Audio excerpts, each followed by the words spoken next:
What country, friends, is this? This is Illyria, my lady. And what should I do in Illyria? My brother is in Elysium. Perchance he is not drowned. What think you, sailor? Methinks he drowned. Oh, my poor brother! Now, knowest thou this country? A noble Duke Orsino governs this land. I hath heard he seeks the love of fair Olivia. Oh, that I serve that lady. She will admit no kind of suit. Conceal me what I am, and be my aid for such disguise, as haply shall become the form of my intent. I'll serve this Duke.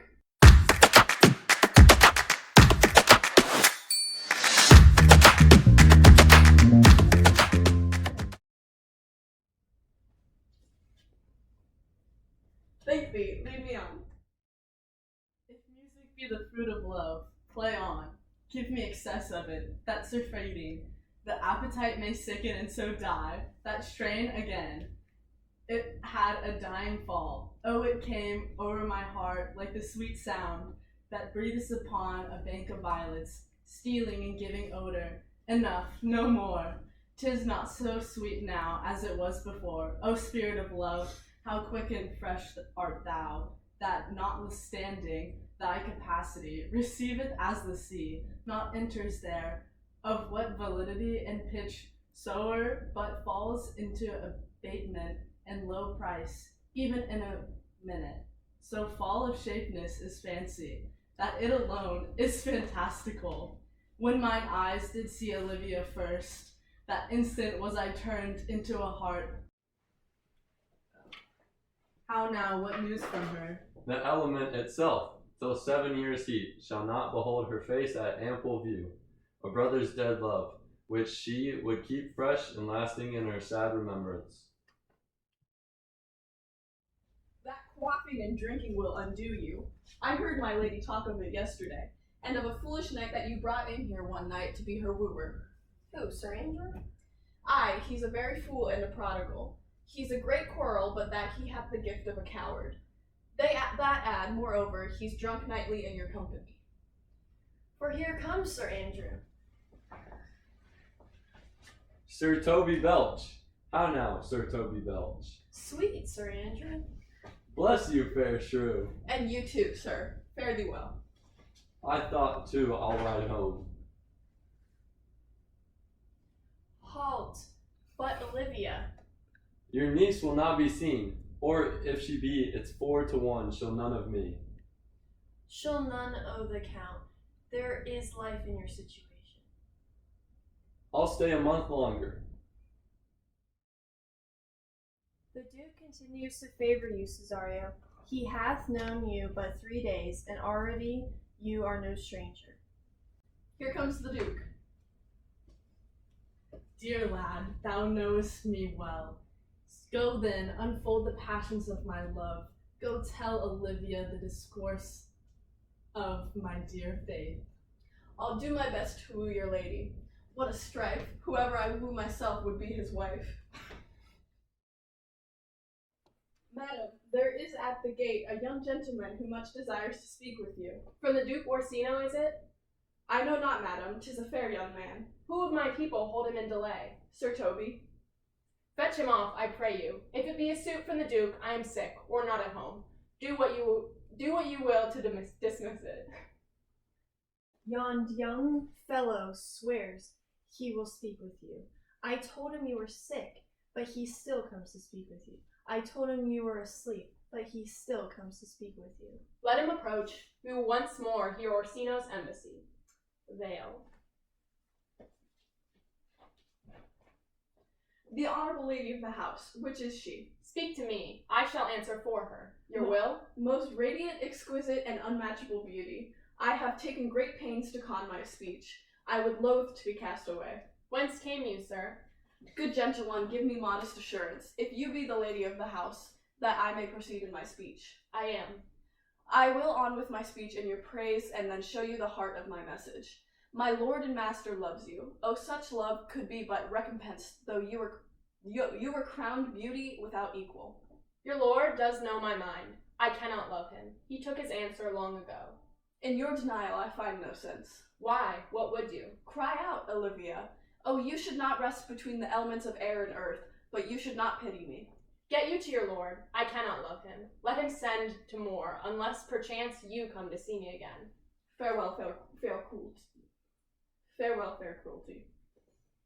Methinks I feel this youth's perspection. Well, let it be. What ho, Malvolio? Run after that same peevish messenger. He left his ring behind him. Desire him not to flatter to flatter his lord. I am not for him. My sister is drowned already, sir, with salt water, though I seem to drown her remembrance again with more. I am bound to Count Orsino's court. Farewell. I have many enemies, but come what may, I do adore thee, so that danger shall seem sport, and I will go. She returns this ring to you, sir. She adds, moreover, that you should put your lord into a desperate assurance. She will none of him.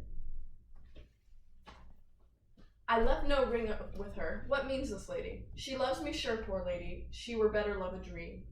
My master loves her dearly, and I, poor monster, fond as much on him, and she mistaken seems to dote on me.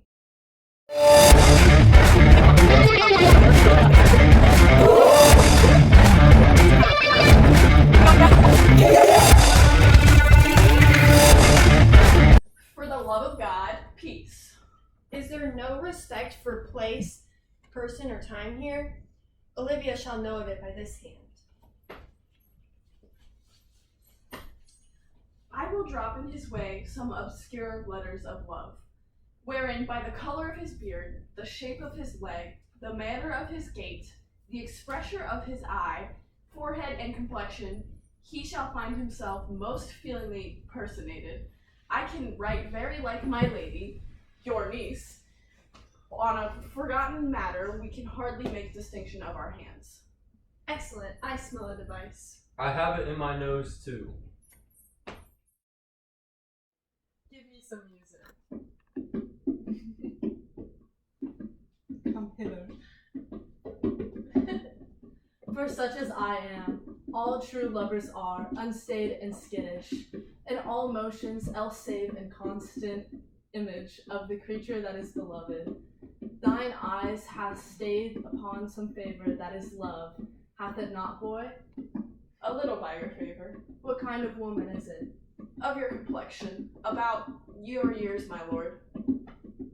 My father had a daughter, loved a man, as it might be perhaps were I a woman, I should, your lordship. And what is her history? She never told her love. She pined in thought, smiling at grief. Was it not love indeed? Sir, shall I to this lady Olivia? Give her this jewel. Here comes the little villain. Malvolio is coming down this walk. I know this letter will make a contemplative idiot of him.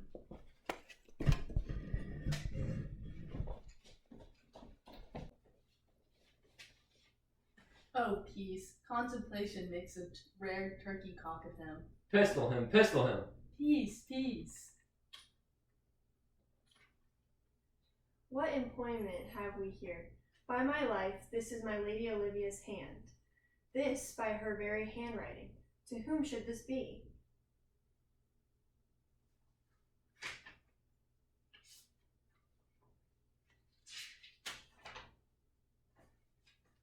I do not fool myself, to let imagination jade me, for every reason excites to this, that my lady loves me. She did commend my yellow stockings of late, in this she manifests herself to my love. I thank the stars. I am happy, I will be strange stout, in yellow stockings and cross gartered. I do everything that thou wilt have me.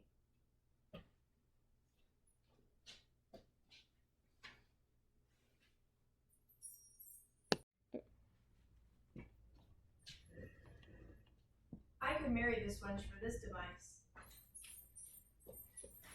Does it work upon him? Yes. He will come to her in yellow stockings and cross-gartered, and 'tis a color she abhors. And he will smile upon her, which will turn him into a notable contempt. Follow me.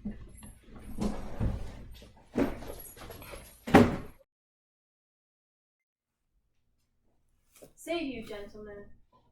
And you, sir. Will you encounter the house? My niece is desirous that you should enter if you're trade to be her. I am bound to your niece, sir. Let the garden door be shut, and leave me to my hearing. What is your name? Cesario is your servant's name, fair princess. My servant, sir? 'Twas never merry world since lowly feigning was called to compliment. Your servant to the Count Orsino, youth. And he is yours. Madam, I come to whet your gentle thoughts on his behalf. Oh, by your leave, I pray you. I bade you never speak of him again. But would you undertake another suit? Dear lady, give me leave, beseech you. So did I abuse myself, my servant, and I, fear me, you. Under your hard construction must I sit, to force it on you such a shameful cunning, which I knew was none of yours. I pity you. That's a degree to love.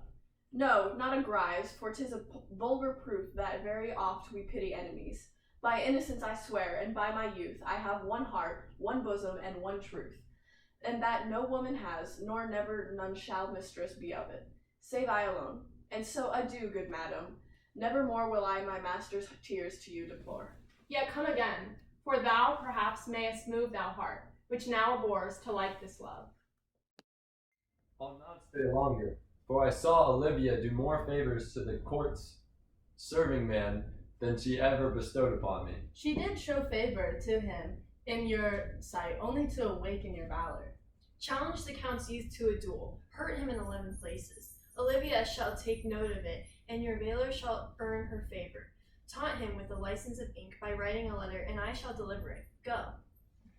We shall have a rare letter for him, but you'll not deliver it? Never trust me then. For Andrew, if he were opened and you find so much blood in his liver as will clog the foot of a flea, I'll eat the rest of the anatomy.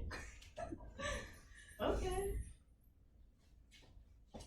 Yon Malvolio is turned heathen. He's in yellow stockings and cross-gartered. I know my lady will strike him. If she do, he'll smile and take it for a great favor. Come, bring us where he is. I do not without danger walk these streets. Once in a sea fight begins to count his galleys, I did some service of such note indeed. That were I taken here, it would scarce be answered. If I am caught in this place, I shall pay dear. I'll be your purse bearer and leave you for an hour. Where is Malvolio? He is coming, madam, but in a very strange manner. What is the matter with thee? Not black in my mind, but yellow in my legs. Why appear you with this ridiculous boldness? Be not afraid of greatness. Some are born great, some achieve great, some have greatness thrust upon them. Why, this is very midsummer madness. Good Maria, let this fellow be looked to. Where is my cousin Toby? This concurs directly with the letter. She sends him on purpose that I may appear stubborn to him. Go off, I discard you. Sir Toby, my lady prays you to have a care of him. How do you, Malvolio? How is it with you? What man defy the devil consider he is an enemy to mankind? Go hang yourselves all. Here's the challenge. Read it. We shall duel. Cesario is now in some commerce with my lady and will by and by depart. There will be a challenge. Here, wear this jewel for me. What shall you ask of me that I'll deny? Nothing but this, your true love for my master. Get ready for your fight. You mistake me, sir. I am sure no man hath any quarrel to me. You'll find it otherwise, I assure you. Why, man, he is a very devil. He will fight with you, O stake. Pray God defend me. Put up your swords. If this gentleman hath done offense, I take the fault on me. Antonio, I arrest thee at the Count of Orsino. You do mistake me, sir. I must entreat you some of that money. What money, sir? Will you deny me now, after all I've done for you? I know of none. Come, sir. Thou hast, Sebastian, done good, feature shame. He named me Sebastian. I my brother know, yet living in my glass. Slid ill after him again and beat him. Now, sir, have I met you again? Why, there's for thee. This will I tell my lady. Come on, sir, hold. Let go of thy hand! Hold, Toby, on my charging, hold. Be no offended, dear Cesario. Prithee, gentle friend, go with me to my house. What relish is in this? Am I mad, or is this dream? If this be a dream, let me sleep.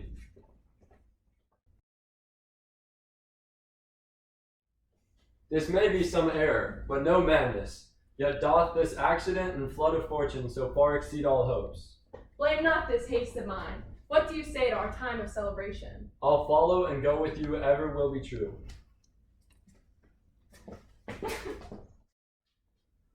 I pronounce you man and wife.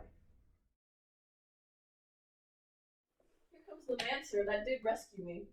It is I. I drew to defend him when he was beset, denied me my own purse which I had recommended to his use. Cesario, you did not keep your promises with me. Madame, Dost thou even love me? after him I love, more than I love these eyes, more than I love my life. I, me detested, how am I beguiled? Cesario, husband, stay. Husband? Her husband, Sirrah? No, my lord, not I. O lovely father, what dost thou know hath newly passed between this youth and me? A contract of eternal bond of love, confirmed by mutual joinder of your hands, attested by the holy close of lips, strengthened by the interchangement of your rings, sealed in my function by my testimony. O thou dissembling cub, what thou be when time hath sowed a grizzle on thy case. Farewell, and take her, but directly try feet where thou and I henceforth may never meet. My lord, I do protest. Hold, little faith, though thou hast too much fear. For the love of God, a surgeon, send a surgeon presently to Sir Toby. Who's done this? The Count's gentleman, one Cesario. We took him for a coward, but he's the very devil incarnate. I never hurt you. You drew your sword upon me without cause. How now, gentlemen? How is it with you? That's all one? Has hurt me, and there's an end on it. He's a rogue. I hate a drunken rogue. Away with him! Who hath made this havoc with them? Get him to bed, and let his hurt be looked to. I am sorry, madam. I have hurt your kinsman. But had it been the brother of my blood, I must have done no less with wit and safety. I do perceive it hath offended you. Pardon me, sweet one, even for the vows we made each other, but so late ago. One face, one voice, one habit, and two persons? Antonio, oh, my dear Antonio, how have the hours racked and tortured, and since I have lost thee. Sebastian, are you? Have you made a division of yourself, than these two creatures? Which is Sebastian? Do I stand there? I never had a brother. I had a sister. What kin are you to me? What name? Such a Sebastian was my brother. Were you a woman? Should my tears let fall upon your cheek, and say, thrice welcome, drowned Viola? My father had a mole upon his brow. And so had mine. Oh, that record is lively in my soul. But this my masculine usurped attire does not embrace me, that I am Viola, which to confirm, I was preserved to serve this noble count. So comes it, lady, you have been mistook. You're betrothed both to be a maid and a man. Thou hast said to me 1,000 times, thou never shouldest love woman like to me. Give me thy hand, and let me see thee in thy woman's weeds.